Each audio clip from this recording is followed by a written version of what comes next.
Hello, everybody, and welcome back to another Underdog episode. Today we got episode 9, Bubbles. See, this one, I just went through and I decided to cut out a lot of content from this one. This one has a lot of stuff that I don't like. I don't feel like it really matters to the story.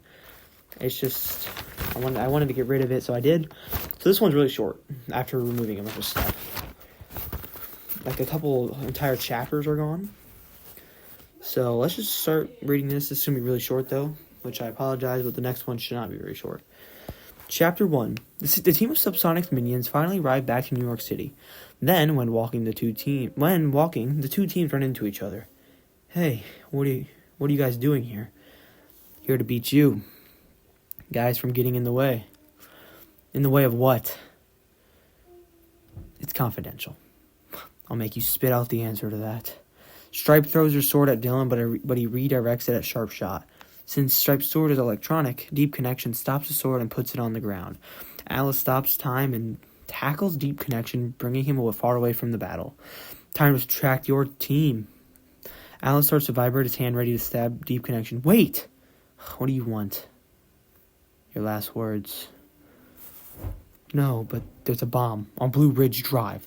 So kill me and the bomb kills more. Or go save them and let me escape. Alice rushes off to save the people from the bomb. But since the bomb is far away, Alice starts to push the bodies to the limits.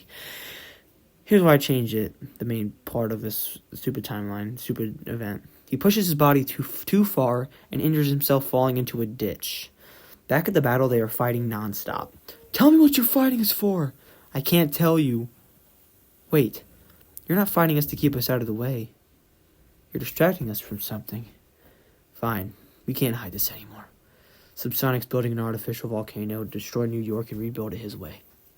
Dylan and Marcus look at each other in disbelief. So it's come down to this. Dylan looks back to see Zach holding Marcus. Why are you doing this, Zach? Because this world is going to be mine. But I'm going to stop you, Zach. No, you will not. Because I have so much power.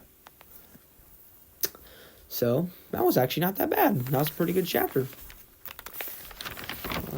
So, chapter 2 is completely crossed out. So, let's just go to chapter 3. Nightwalker's being dangled above the volcano Subsonic's building. So, why should I drop you inside of this volcano? Because I know a lot about Dylan and Atlas, but you betrayed me before. So, why should I trust you now? Just please, I'll tell you everything. Fine. Subsonic yanks Nightwalker to the side.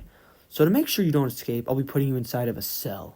Zach speeds Marcus into a cell and paces around. Alright, so what do you know about Dylan Ezekiel? Well, his lab is invisible in the sky. Okay, give me the access to the lab now. Marcus tosses the access bracelet to Zach. Thanks, Marcus. So just tell me how to activate it. You just click the button right there. Zach clicks the button and gets teleported to the lab. I guess no one's here. So I guess I'll just put some of these here. Zach puts mini cameras all around the lab to spy on the team. I don't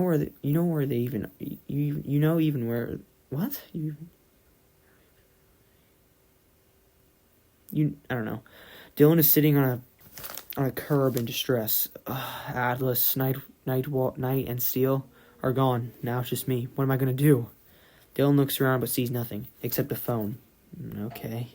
The phone starts to ring with an unknown number. Dylan looks around and he picks it up. Hello? Hi, Dylan. Who's this? This is your favorite sibling. What do you want, Zach? I'm at your lab now, so you gonna come get me or what? Fine. Tomorrow at your weird volcano thing. Let's meet and settle this now. What? You want to meet then, but then you want to settle this now. That doesn't make sense. Alright, I'll be there. Dylan hangs up and is still worrying about the rest of the team. Chapter 4 is completely crossed out, so we got Chapter 5. Subsonic minions are standing overlooking the volcano bubbling with bubbles of fire. Is it almost done? Yeah. So, will we be safe? I don't know. Ask Subsonic. Okay. Stripe grabs her phone and calls Zach. Hello, Stripe. Why are you calling me? I want to know the status on the volcano. Okay, well, tomorrow it's going to be done. Okay, thanks. Stripe hangs up. What'd he say? It'll be done tomorrow. Okay, wait, you didn't ask him if we'd be safe? No. Look, we can just leave the city. What if the underdog team stops Subsonic before it erupts? Huh, that's funny. We will leave anyway. Okay. Chapter 6 is completely crossed out. So, we got Chapter 7. Dylan is at his house, is laying on his bed, looking at the ceiling, and turns over. Atlas, Marcus, where are you? What time is it? Only 8:30? Jeez. I hope I can be subsonic. Dylan lifts up a Rubik's Cube and starts to solve it, falling asleep. That was the shortest chapter ever. And Chapter 8 is completely crossed out. So that is the whole episode. Yeah, I know. Pretty short because I crossed out so much. But I feel like that whole plot was just pointless. But thank you for listening. See you tomorrow. Or not tomorrow. See you next time with the finale of Season 1. Thank you. Peace out.